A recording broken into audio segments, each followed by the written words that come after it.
Tuhan hadir di bait suci-Nya. Tuhan ada di tahtanya.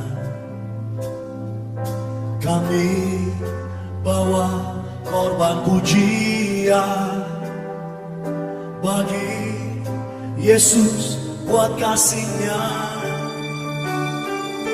Ku rasakan kehadiran-Nya. Ku dengar suara berseru, anak domba yang dikorbankan layak untuk terima pujian. Nyanyi haleluya, haleluya, haleluya. Nyanyi haleluya, haleluya, haleluya. Saat ini kita akan datang kepada Tuhan, kita kembali beribadah kepada Tuhan di hari Minggu ini. Kita datang dengan penuh sukacita dan penuh kegentaran di hadapan Tuhan yang Maha Kudus, Allah yang memanggil kita dan memperkenan kita untuk datang kepada Dia di dalam ibadah kita. Ibadah kita pada pagi hari ini diawali dengan satu pengakuan bahwa pertolongan kita adalah di dalam nama Tuhan yang menciptakan langit dan bumi dan yang memelihara ciptaannya sampai selama-lamanya. Turunlah atas kita sekalian anugerah dan damai sejahtera dari Allah Bapa kita dan Tuhan kita Yesus Kristus serta dalam persekutuan Roh Kudus. Amin.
Tiba saatnya bagi kita untuk mengaku segala dosa dan kesalahan kita. Mari kita datang kepada Tuhan yang Maha Kudus, tetapi Tuhan yang mengampuni dosa. Mari kita berdoa.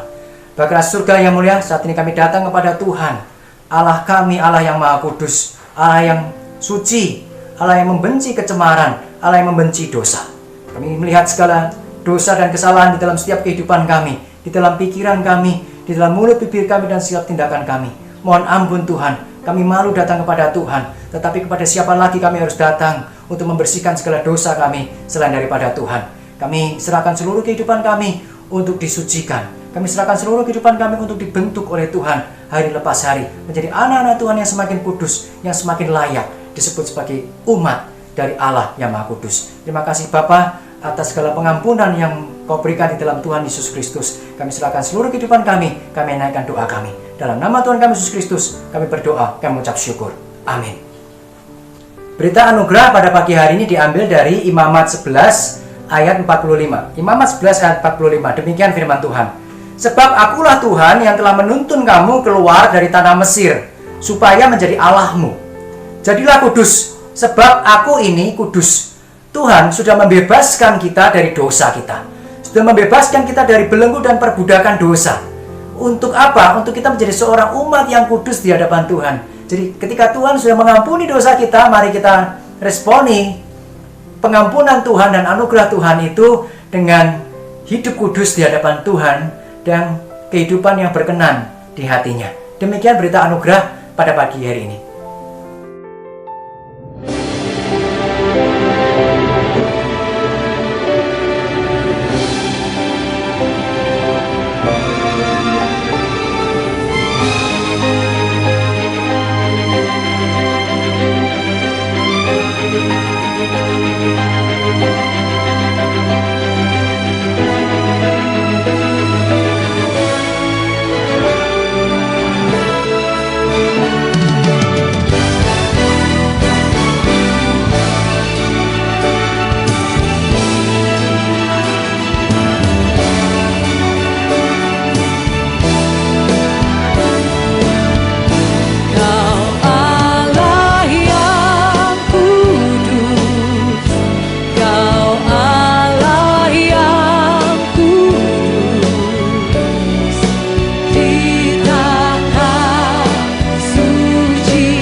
Selamat pagi Bapak Ibu yang dikasihi Tuhan Yesus Kristus. Kini saatnya kita akan merenungkan firman Tuhan.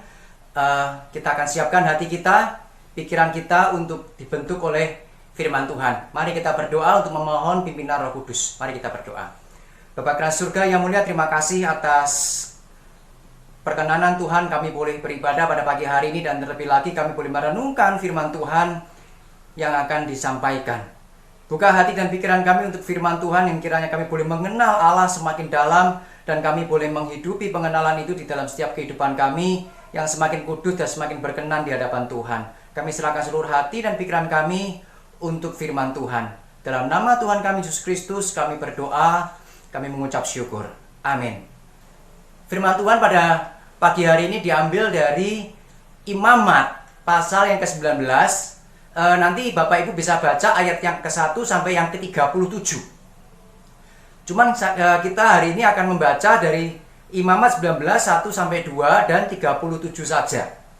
Imamat 19 ayat 1 sampai 2. Tuhan berfirman kepada Musa, "Berbicaralah kepada segenap jemaah Israel dan katakan kepada mereka, kuduslah kamu, sebab aku Tuhan Allahmu kudus." Lalu Imamat 19 ayat yang ke-37, "Demikianlah kamu harus berpegang pada segala ketetapanku dan segala peraturanku, serta melakukan semuanya itu. Akulah Tuhan." Bapak Ibu sekalian, kata kudus merupakan satu kata yang sangat akrab dengan kekristenan. Seperti tema kita pada hari ini, yaitu Allah yang Maha Kudus. Lalu kita juga pernah mendengar orang percaya disebut sebagai umat yang kudus. Kita juga dipanggil untuk hidup di dalam kekudusan. Ya, kekudusan itu adalah salah satu tema sentral dan penting di dalam kitab Imamat, bahkan di dalam seluruh Alkitab kita. Salah satu kalimat yang cukup banyak dikatakan di kitab Imamat adalah kurang lebih apa yang dikatakan di dalam Imamat 19 ayat yang kedua. "Kuduslah kamu, sebab aku Tuhan Allahmu adalah kudus." Mungkin agak bosan membaca kitab Imamat yang penuh dengan berbagai macam aturan-aturan, dan cukup banyak, bahkan aturan-aturan itu sangat mendetil. Hingga aturan menu makanan, haram dan halal bagi orang-orang Israel pada masa itu. Tetapi di balik seluruh aturan-aturan itu terdapat satu prinsip yang penting yang harus dihidupi oleh bangsa Israel, yaitu apa? Kekudusan. Jadi kekudusan di dalam Perjanjian Lama memakai kata kados. Kata kados sering dipahami sebagai dipisahkan untuk sesuatu yang khusus, atau juga dipahami sebagai sesuatu sebagai suci. Dan untuk lebih memahami kata kados atau kudus, kita dapat memahaminya melewat lawan kata atau lawan dari pemahaman tentang apa itu kudus. Nah, lawan dari kata kudus yang berbeda dengan kata kados adalah cemar. Jadi kudus itu berarti juga tidak cemar, tetapi ada satu kata lagi yang menggambarkan lawan kata dari pemahaman dari kata kados atau kudus, yaitu apa? Umum. Banyak umum, yang sesuatu yang umum, yang tidak khusus, itu dikatakan tidak kudus. Jadi dengan demikian, kudus memiliki sisi karakter yang spesial, unik. Nah, tetapi keunikan itu bukan sesuatu yang eksentrik, aneh, atau sekedar berbeda, tidak. Tetapi keunikan yang spesial itu adalah sebuah keunikan yang bersih, tidak tercemar sedikit pun. Nah, sesuatu yang tidak cemar adalah sesuatu yang murni. Jadi ketika ada satu tetesan kecil dari sebuah air, misalnya tinta setetes, maka air itu dikatakan tidak murni lagi karena ada satu tetes tinta kecil yang mencemari air itu. Jadi kemurnian misalnya dipahami dengan kalau itu cat begitu ya, dipahami dengan warna putih yang 100%. Bukan warna putih yang punya nuansa tertentu. Misalnya kalau cat dinding itu warna putih yang ada nuansa kuningnya, ada nuansa birunya dan sebagainya, tapi benar-benar putih 100%.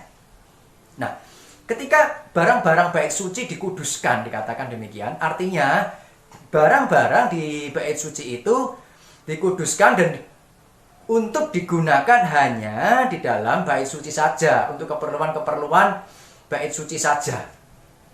Jadi ketika bangsa Israel dikatakan sebagai bangsa yang kudus, artinya bangsa Israel dipisahkan dari bangsa-bangsa lain atau dikhususkan oleh Allah untuk sesuatu maksud dan tugas tertentu. Jadi artinya ketika bangsa Israel dipisahkan dan dikhususkan, berarti bangsa Israel tidak boleh tercampur atau bercampur dengan bangsa-bangsa lain. Nah, di dalam aturan-aturan pernikahan bangsa Israel misalnya, mereka tidak boleh menikah dengan bangsa-bangsa yang tidak mengenal Allah. Tentu yang dimaksudkan sini bukan sesuatu yang rasis, bukan. Tetapi melalui kemurnian pernikahan jasmaniah mereka, kemurnian keluarga mereka itu, maka kehidupan yang kudus, yang Allah kehendaki, yang spesial, yang berbeda dengan kehidupan bangsa-bangsa lain yang tidak mengenal Allah itu tetap terjaga. Nah, demikian pula dengan aturan-aturan makanan di dalam imamat.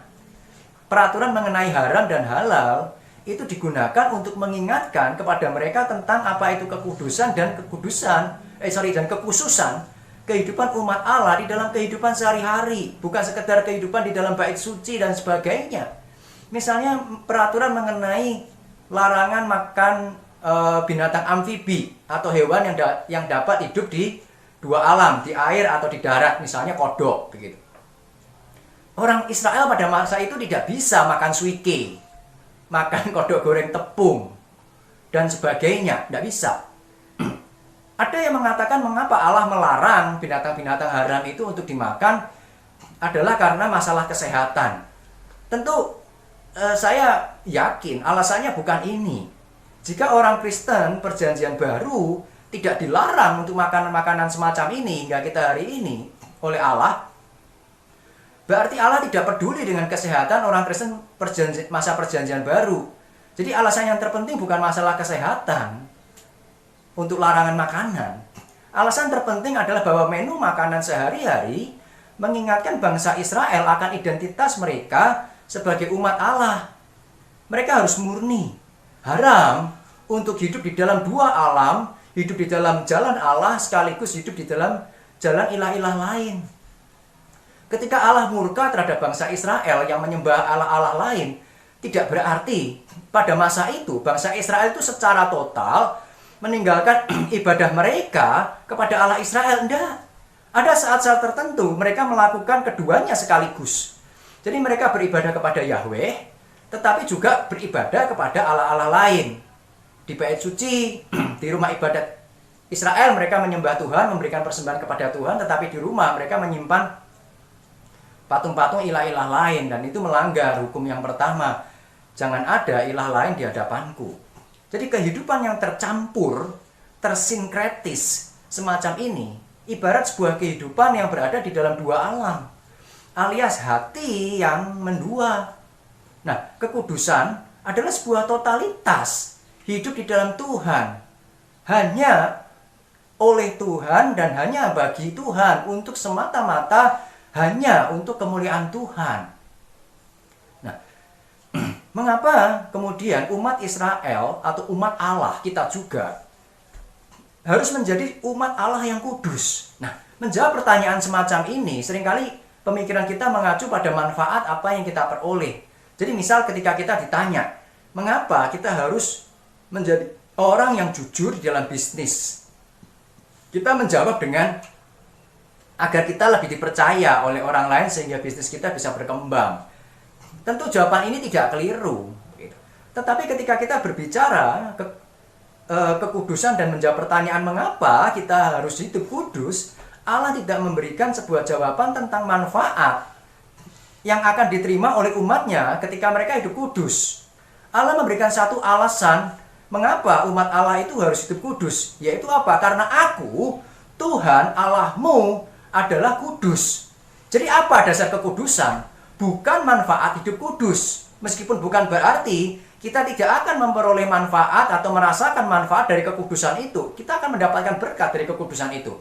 Tetapi motivasi kita, dasar kita kualitas kekudusan yang akan kita raih, yang akan kita kerjakan di dalam Tuhan tidak didasarkan semata-mata pertama-tama oleh manfaat, tetapi didasarkan oleh sumber kekudusan itu, yaitu Allah. Karena kita adalah umat dari Allah yang kudus, maka seperti Allah kita yang kudus, kita juga harus ikut hidup sesuai dengan kekudusan Allah.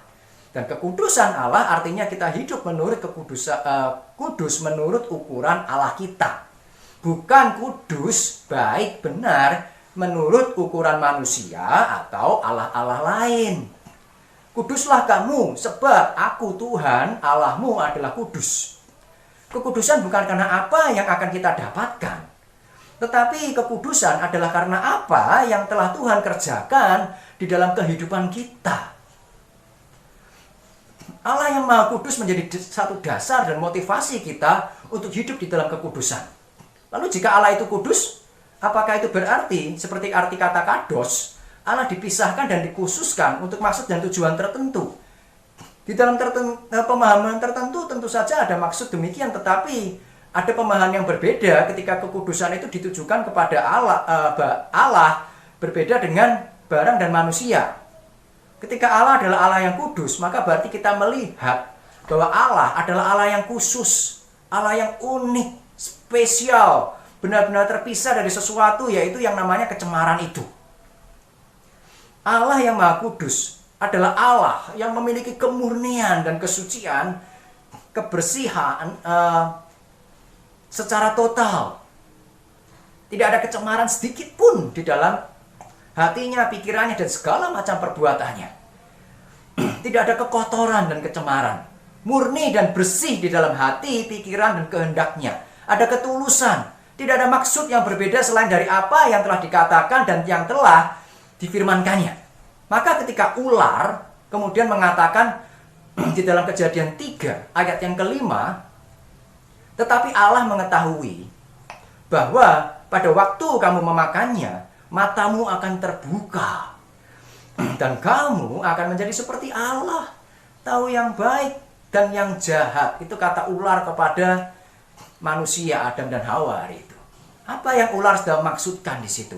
Ular sedang menggugah kemurnian dan kesucian hati Allah.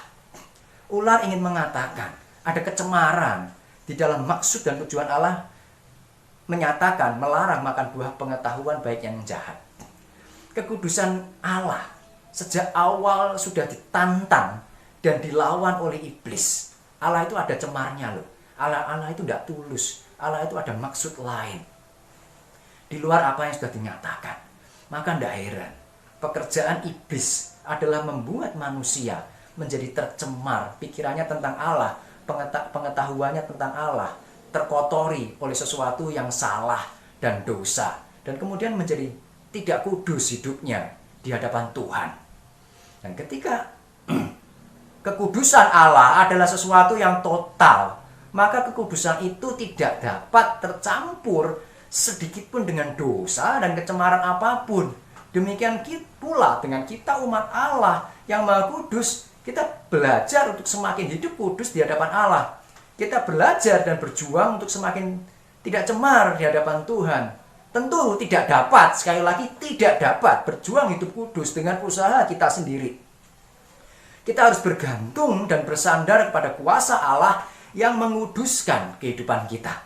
Kekudusan di dalam iman Kristen memiliki sisi anugerah. Artinya tidak dapat diusahakan dengan usaha kita sendiri. Sebaliknya, kita harus bergantung pada kuasa Tuhan yang menguduskan dan yang menyucikan kita dari segala kecemaran. Kekudusan Allah menuntut kekudusan umatnya juga. Kenapa? Karena Allah sudah menyelamatkan umatnya dari kecemaran untuk hidup di dalam kekudusan. Umat yang hidupnya dipisahkan dari kehidupan dunia yang berdosa, yang umum di dalam dunia yang berdosa, menjadi umat yang khusus bagi Allah yang kudus. Jadi kekudusan Allah memanggil umat tebusannya untuk hidup sesuai dengan tujuan dan maksud Allah menyelamatkan kita. Jadi seharusnya kekudusan bagi umat Allah bukanlah sebuah tuntutan yang memaksa, melainkan sebuah panggilan dan dorongan di dalam hati umat Allah yang menginginkan dan menghendaki kekudusan itu. Setelah Allah berfirman memanggil umatnya untuk hidup kudus di dalam ayat 1 dan kedua, Allah memberikan begitu banyak aturan praktis yang harus dijalani oleh orang Israel pada hari itu. Jangan menyembah Allah lain, jangan mencuri, jangan mengutuki, jangan memanen ladang diulangi 2 kali dan seterusnya. Nah, bagaimana seharusnya umat Allah menyikapi perintah-perintah semacam ini? Bukan melihatnya sebagai sebuah tuntutan yang memaksa dan memberatkan, tetapi seharusnya dipandang sebagai atau dilihat sebagai sebuah tuntunan yang memudahkan umat Allah untuk hidup kudus di hadapan Allah. Ketika perintah-perintah itu dipandang dengan benar, sesuatu yang memudahkan untuk menggenapkan dan mewujudkan apa yang menjadi kehendak dan kerinduan hati orang percaya, maka perintah-perintah itu bukan sesuatu yang memberatkan, tetapi sesuatu yang memudahkan dan meringankan kehidupan orang percaya. Nah, kekudusan Allah memanggil umat tebusannya untuk hidup kudus. Dan lalu sekali lagi di dalam Imamat 19, 3-8 dapat dilihat bagaimana Allah menginginkan kekudusan dengan berelasi dengan Dia. Sikap hormat menyegani orang tua, loh itu kan dengan sesama, Pak. Betul, itu dengan sesama. Kekudusan relasi dengan sesama, tetapi kekudusan berelasi di dalam relasi kita dengan orang tua adalah satu kesempatan atau sikap belajar menghormati otoritas. Orang tua adalah wakil Allah yang ditempatkan di dalam keluarga. Allah menghendaki wakil-wakil yang diletakkannya di dalam keluarga itu dihormati. Orang tua di dalam masyarakat Israel itu bertanggung jawab membawa anak-anak mereka untuk mengenal dan bergaul dengan Allah. Jadi melalui orang tua, firman Tuhan itu diajarkan dan dididikkan di dalam kehidupan anak-anak sehari-hari. Jadi melalui orang tua, anak-anak semakin berelasi dengan Tuhan. Demikian pula dengan memelihara hari Sabat, jelas hari yang dikuduskan oleh Allah. Dan bagi Allah, Sabat di mana umat Allah tidak memikirkan dan tidak melakukan hal yang lain yang seperti biasa, yang umum mereka lakukan sehari-hari. Melainkan sebuah hari yang khusus untuk mereka benar-benar bergaul dengan Tuhan. Allah menghendaki agar Allah benar-benar menjadi satu pribadi yang khusus, satu pribadi yang unik, yang berbeda dengan ilah-ilah di sekitar Israel, di dalam kehidupan kita juga. Allah menghendaki kekudusannya membawa umat Allah untuk mengenal Allah secara pribadi bersama dengan Dia. Dan di dalam ibadah, Allah menghendaki persembahan-persembahan yang khusus, yang berbeda dengan persembahan-persembahan ilah-ilah di sekitar Israel. Aturan imamat juga memperlihatkan bagaimana Allah sangat berbeda dengan ilah-ilah bangsa-bangsa di sekitar Israel, gitu kan? Allah menghendaki persembahan baginya diberikan kepada Dia berdasarkan apa yang Dia suka, apa yang Dia perkenan. Jadi dengan demikian, orang Israel dan kita juga tidak dapat dan tidak boleh meniru peribadatan bangsa lain, dan bagaimana bangsa lain itu mempersembahkan persembahan kepada ilah-ilah mereka. Dan kemudian diterapkan di dalam persembahan bagi Allah Israel. Dengan demikian, memberikan persembahan yang kudus adalah sebuah persembahan yang didasarkan oleh pengenalan kita akan Allah. Kenapa saya mempersembahkan ini? Karena saya tahu Allah menyukai ini. Kenapa saya tidak akan mempersembahkan sesuatu yang itu? Karena saya tahu Allah tidak suka jika saya mempersembahkan hal yang itu. Roma 12 ayat 1-2 sangat jelas memperlihatkan bagaimana Allah berkehendak dan berkenan kepada sebuah persembahan pada masa perjanjian baru, dan sebenarnya pada setiap saat, pada setiap masa. Yaitu apa? Supaya kita mempersembahkan tubuh kita sebagai persembahan yang hidup, persembahan yang kudus dan yang berkenan kepada Allah. Itu adalah ibadah kita yang sejati. Janganlah kita menjadi serupa dengan dunia ini, tetapi berubahlah oleh karena pembaruan kita, sehingga kita dapat membedakan mana yang baik kehendak Allah, mana yang baik, mana yang jahat, dan yang berkenan kepada Allah dan yang sempurna. Itu persembahan yang masuk akal, yang diminta Allah, dikehendaki Allah, disukai oleh Allah dari umatnya. Jadi ketika kita mempersembahkan, kita tidak hanya cukup mempersembahkan uang kita, mempersembahkan waktu kita, tetapi ketika kita menggunakan waktu kita, kita juga menggunakannya di dalam kekudusan. Kita mempersembahkan tenaga kita, pikiran kita untuk melayani misalnya. Persembahkan itu di dalam sebuah kekudusan perkenanan kepada Allah. Jadi ketika saya melayani dengan cara seperti ini, apakah Allah berkenan atau tidak? Itu jadi satu pertanyaan, dan mari kita mengenal Allah yang menghendaki sebuah persembahan yang kudus, yang indah di hadapan Dia. Lalu selanjutnya di dalam Imamat 19 ayat 9-10 diatur bagaimana tentang menuai hasil ladang. Ketika seorang menuai hasil ladang, biasanya itu ada tanaman-tanaman yang tidak ikut kesabit, tidak ikut tertuai. Dan ketika dibawa, ada yang kececer, jatuh, begitu. Nah, yang tidak ikut tersabit, terpotong di dalam penuaian yang pertama, dan kemudian ketika dibawa, tercecer di dalam penuaian yang pertama itu, nah itu yang tidak boleh diambil dan tidak boleh diulang disabit lagi. Ya sudah, biarkan, begitu loh. Kenapa? Karena Allah mengatakan itu bukan lagi hakmu, bukan lagi hak pemilik ladang, tetapi menjadi hak orang miskin dan orang asing yang tidak punya ladang. Jadi apa urusannya kekudusan dengan memanen tidak boleh 2 kali? Nah, kekudusan Allah itu memanggil umatnya untuk mengasihi sesama, mengasihi orang miskin dan mengasihi orang asing. Nah kan bisa Pak nanti diberikan, memang bisa, betul.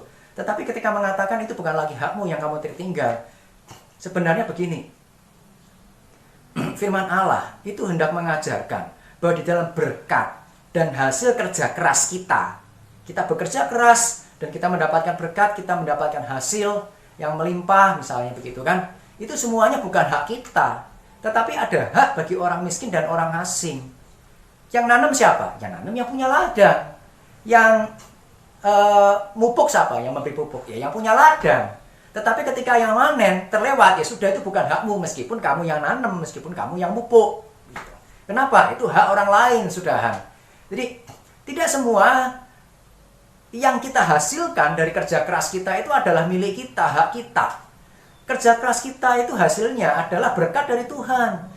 Dan Tuhan menghendaki kita untuk berbagi kepada sesama yang membutuhkan. Penuai pertama biasanya memperoleh hasil lebih banyak dibandingkan tuaian yang kedua. Nah, iman mengajarkan untuk tidak serakah. Kamu sudah mendapatkan lebih banyak, ya sudah, berikan itu sisanya untuk orang lain. Berbagi kepada mereka. Dengan demikian, peraturan yang selanjutnya di dalam 11 dan 18, gitu kan, Allah juga mengajarkan untuk kita tidak boleh memeras sesama dan merampas. Kita sekali lagi dipikirkan ada hak orang lain yang harus dijaga, baik itu yang ada di dalam milik kita atau hak yang ada di dalam milik mereka, jangan diambil, gitu kan. Haknya ada di dalam milik kita, harus kita berikan, apalagi sudah ada di dalam tangan mereka, ya jangan diambil, begitu. Jangan menahan upah seorang pekerja harian sampai esok harinya. Bukan berarti itu peraturan tidak berlaku untuk yang pekerja bulanan. Sehari untuk sehari kan boleh, jangan ditunda. Nanti makan apa hari ini? Nah, kalau bulanan kan dia masih ada sisa dari bulan yang lain. Maksudnya bukan begitu. Prinsipnya adalah memberikan apa yang menjadi komitmen kita terhadap pekerja kita dan kepada orang lain itu dengan tepat waktu.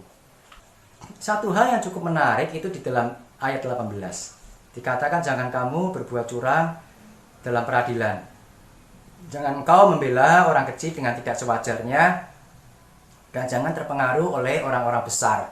Tetapi engkau harus mengadili sesamamu itu dengan kebenaran. Jadi kekudusan Allah tidak dapat dilepaskan dari kebenaran dan keadilan. Seorang yang kudus haruslah seorang yang menjalankan apa yang benar dan menjalankan keadilan. Nah, ada kalanya di dalam membela kepentingan orang yang lemah, kemiskinan, kelemahan orang itu diekspos sedemikian rupa. Untuk apa? Dijadikan sebuah senjata yang mematikan. Untuk apa? Untuk menutupi kebenaran, untuk kepentingan pribadi. Nah, ini yang pakai bahasa sekarang itu sering disebut dengan playing victim. Bertingkah seolah-olah menjadi seorang korban. Mengekspos dan menjadikan diri kita itu seolah-olah menjadi korban perbuatan orang lain yang keji, yang jahat, dihiperbola, dibesar-besarkan, padahal kita sendiri mungkin yang melakukan kesalahan. Kemudian berteriak-teriak sebagai orang yang tertindas, orang yang terpinggirkan, termarginalkan, Tujuannya untuk apa? Untuk menindas orang lain, untuk mengambil keuntungan bagi diri sendiri, bagi kita sendiri. Ini bentuk ketidakadilan. Demikian pula sebaliknya, karena takut dengan orang yang lebih besar statusnya secara sosial, secara ekonomi, politik, atau kuasa, membuat kita tidak berani menegur dan menyuarakan kebenaran.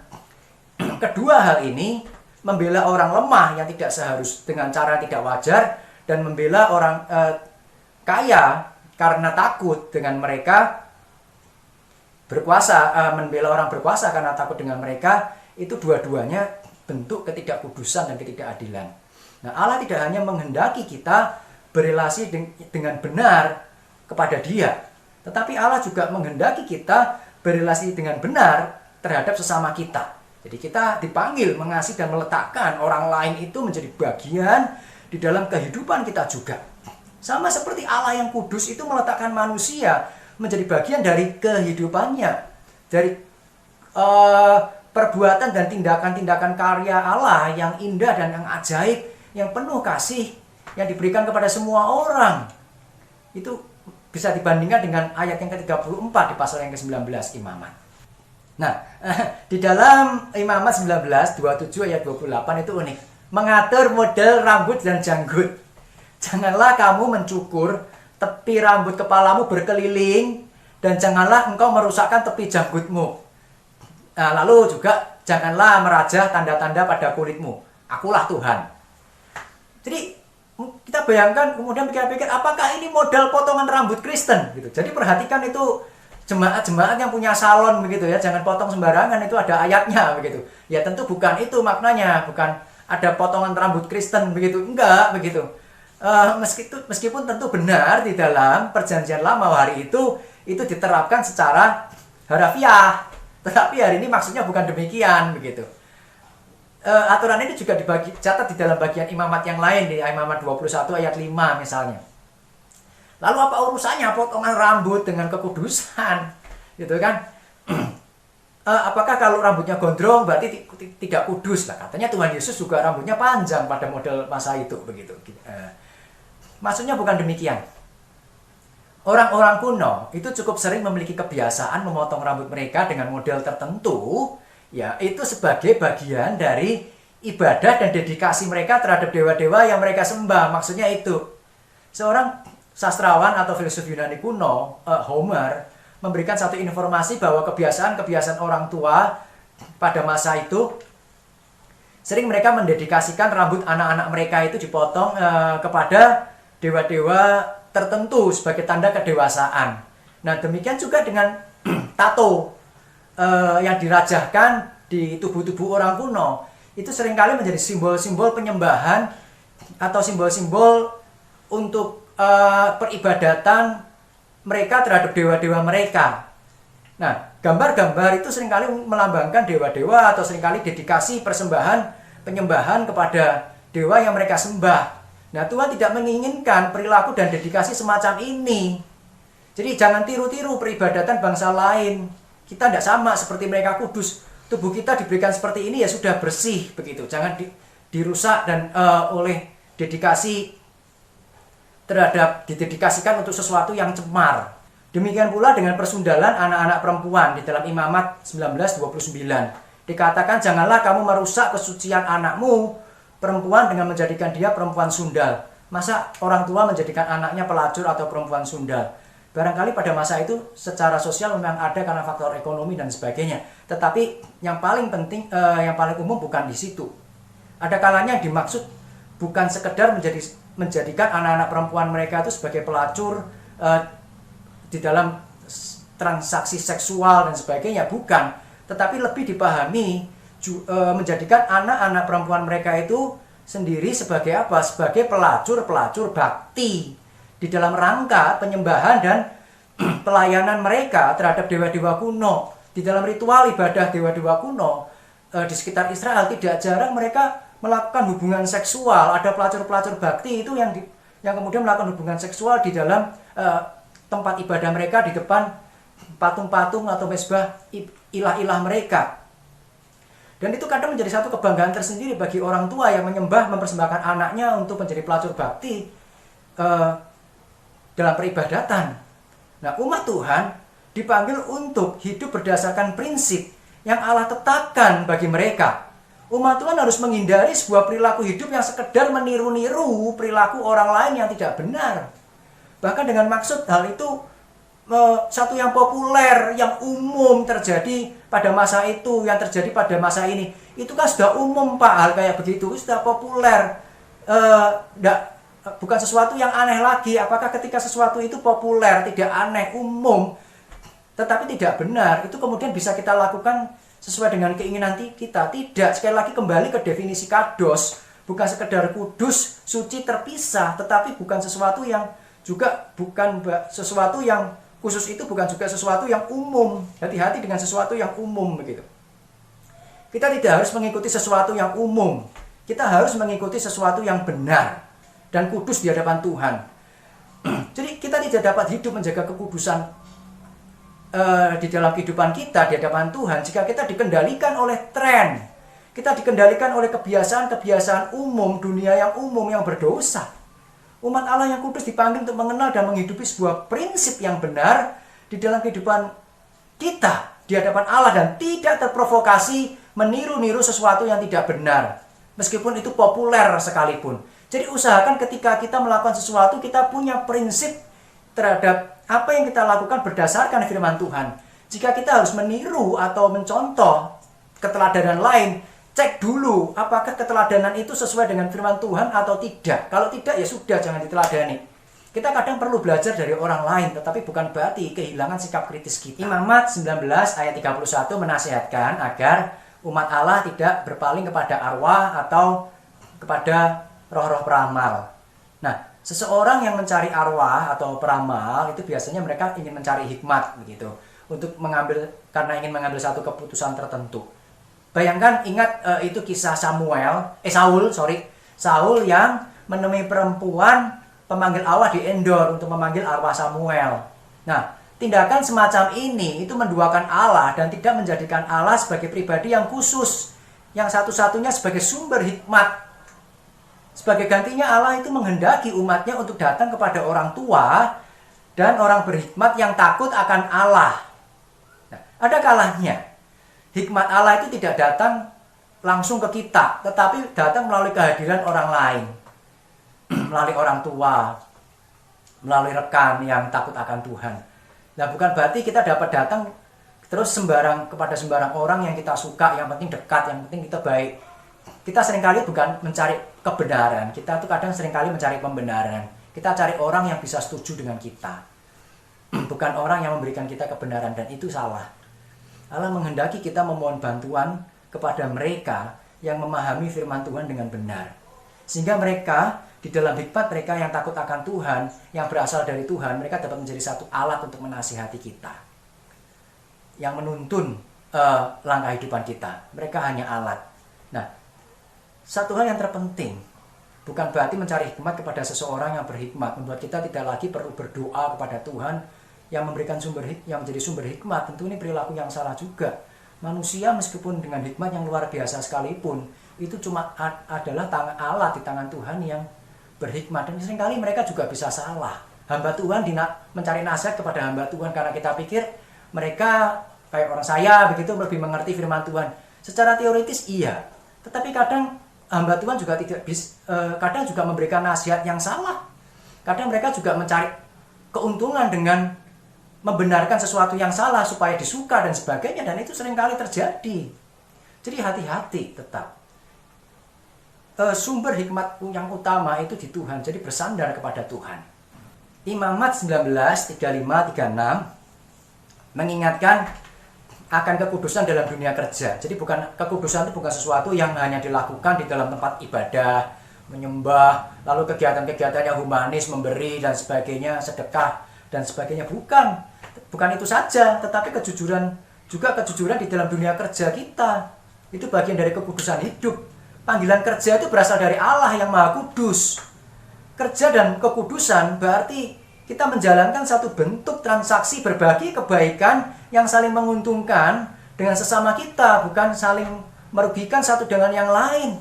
Pembeli menguntungkan penjual, penjual menguntungkan pembeli. Jadi bangsa Israel diingatkan bahwa Tuhan itu telah membawa mereka keluar dari tanah Mesir. Di Mesir bangsa Israel bekerja sebagai seorang budak. Tetapi ketika Allah membawa mereka keluar dari Mesir ke tanah Kanaan, mereka kini bekerja sebagai seorang yang bebas, bukan sebagai budak lagi. Maka kebebasan mereka di dalam bekerja itu tidak boleh digantikan dengan keterikatan dan perbudakan terhadap apa? Terhadap harta dan keserakahan. Kekudusan Allah bukan sesuatu yang hanya berlaku di wilayah privat saja, tetapi juga di dalam wilayah-wilayah publik, di dalam dunia kerja kita, di kantor kita, di bisnis kita, di dalam seluruh wilayah kehidupan manusia. Kekudusan bukanlah sebuah atribut yang sekedar hiasan belaka. Kekudusan Allah adalah sebuah atribut yang memancarkan keindahan Allah dan menjadi satu atribut yang juga dikomunikasikan atau disampaikan atau diberikan kepada manusia sebagai sebuah panggilan hidup yang harus dijalani. Jadi karena Allah itu adalah Allah yang kudus, maka kita dipanggil untuk hidup kudus. Kita diberikan kekuatan untuk berjuang untuk hidup kudus. Terlebih lagi bagi kita yang telah mengalami kuasa keselamatan yang Allah kerjakan di dalam Kristus. Kekudusan menjadi satu panggilan dan gairah hidup seorang yang percaya kepada Kristus. Hidup kudus bukan semata-mata untuk karena keuntungan yang kita dapatkan dan berkat Allah yang dijanjikan ketika kita hidup di dalam kekudusan menyenangkan hati Tuhan. Bukan itu motivasinya. Tetapi kenapa kita ingin hidup kudus? Karena Tuhan berkenan. Kenapa kita hidup kudus? Karena Tuhan suka. Karena Tuhan menyukai kekudusan kita. Dan terlebih lagi, karena kita mengucap syukur, karena Tuhan sudah melepaskan kita dari kecemaran dosa, melepaskan kita dari perbudakan dosa yang menghalangi kita untuk hidup bersih di hadapan Tuhan. Jadi, kehidupan yang kudus adalah sebuah gairah dan kesukaan hati orang percaya yang ingin mengusahakan, yang ingin mewujudkan kekudusan itu di dalam kehidupannya. Allah kita adalah Allah yang kudus. Mari kita hidup di dalam kekudusan. Sekali lagi, mengapa? Karena Allah kita adalah Allah yang Maha Kudus. Amin. Mari kita berdoa. Bapa Kerajaan Surga yang mulia, terima kasih Tuhan atas anugerah Tuhan kami boleh merenungkan firman Tuhan. Kiranya renungan kami pada hari ini boleh menjadi satu sarana untuk kami mengenal Tuhan semakin dalam lagi. Kami mengenal Allah sebagai Allah yang Maha Kudus dan Allah yang memanggil kami di dalam kekudusan. Ajar kami hidup kudus di dalam setiap aspek kehidupan kami, di tengah keluarga kami, di dalam pikiran kami, di dalam kehidupan kerja kami, di dalam kehidupan studi kami, di dalam setiap kehidupan pergaulan kami. Karena kami boleh memancarkan kekudusan yang sudah Allah kerjakan di dalam hari kami setiap hari. Terima kasih Bapa, berkati kami, sertai kami, tuntun kami, berikan kami kekuatan untuk kami terus bergantung kepada Tuhan. Semakin hari, semakin hidup kudus dan berkenan di hadapan Allah yang Maha Kudus. Dalam nama Tuhan kami Yesus Kristus, kami berdoa, kami mengucap syukur. Amin. Marilah kita bangkit berdiri bersama dengan gereja dari segala abad dan segala tempat. Kita mengaku pengakuan iman kita berdasarkan pengakuan iman rasuli yang berbunyi demikian. Aku percaya kepada Allah, Bapa yang Maha Kuasa, Khalik langit dan bumi, dan kepada Yesus Kristus, Anak-Nya yang tunggal, Tuhan kita, yang dikandung dari Roh Kudus, lahir dari anak darah Maria, yang menderita sengsara di bawah pemerintahan Pontius Pilatus, disalibkan, mati dan dikuburkan, turun ke dalam kerajaan maut, pada hari yang ketiga bangkit pula dari antara orang mati, naik ke surga, duduk di sebelah kanan Allah Bapa yang Maha Kuasa, dan dari sana Ia akan datang untuk menghakimi orang yang hidup dan yang mati. Aku percaya kepada Roh Kudus, gereja yang kudus dan persekutuan orang kudus, pengampunan dosa, kebangkitan tubuh, dan hidup yang kekal. Amin.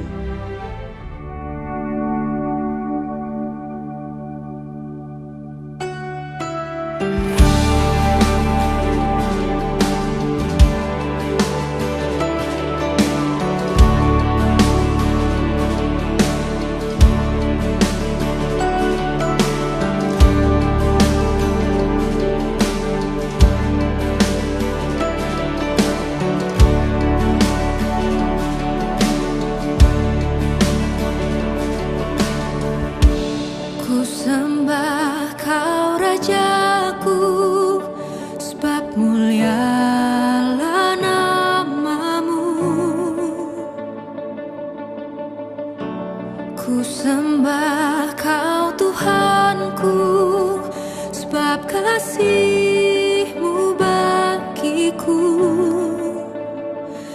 Tak ku takut dan ragu, karena Kau ada dalamku. Kan ku nyatakan kebesaran-Mu, ku saksikan di setiap nafasku.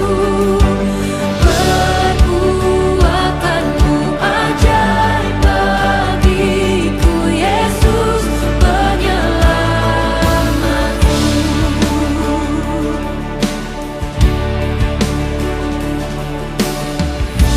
Ku sembah Kau Rajaku, sebab mulialah nama-Mu. Ku sembah Kau Tuhanku, sebab kasih-Mu bagiku. Tak ku takut dan ragu, karena Kau ada dalamku. Kan ku nyatakan kebesaran-Mu, ku saksikan di setiap nafasku. Perbuatan-Mu ajaib bagiku, Yesus penyelamatku. Biar alam raya seisi semesta bertelut memandang-Mu, buat seluruh karya-Mu. Oh Yesus, Engkaulah Raja termulia. Biar alam raya seisi semesta bertelut memandang-Mu, buat seluruh karya-Mu. Oh Yesus, Engkaulah Raja termulia.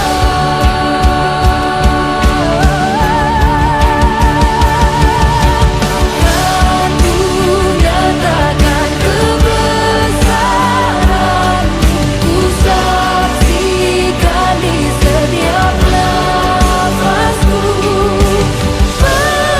Perbuatan-Mu ajaib bagiku, Yesus penyelamatku. Ku saksikan Yesus penyelamatku.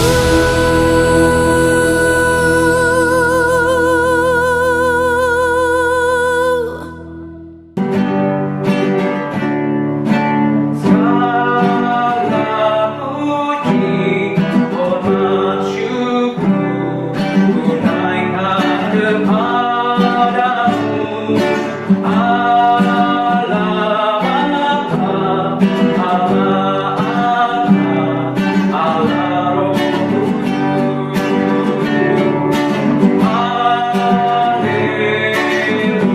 Haleluya, haleluya, haleluya.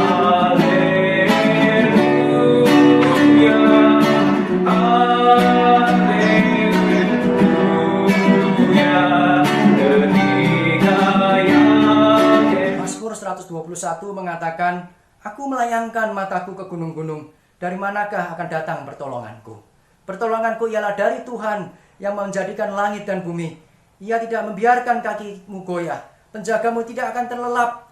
Sesungguhnya tidak terlelap dan tidak tertidur penjaga Israel. Tuhanlah penjagamu, Tuhanlah naunganmu di sebelah tangan kananmu. Matahari tidak menyakiti engkau pada waktu siang, atau bulan pada waktu malam. Tuhan akan menjaga engkau terhadap segala kecelakaan. Ia menjaga nyawamu. Tuhan akan menjaga keluar masukmu dari sekarang sampai selama-lamanya. Mari kita pulang dengan membawa berkatnya daripada Tuhan. Kiranya kasih karunia Tuhan Yesus Kristus dan kasih Allah Bapa dan persekutuan Roh Kudus menyertai kita sekalian dari sekarang sampai selama-lamanya.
Dekat aku, dalam hangat naunganmu, bawa hidupku padamu, masuk dalam altarmu yang kudus.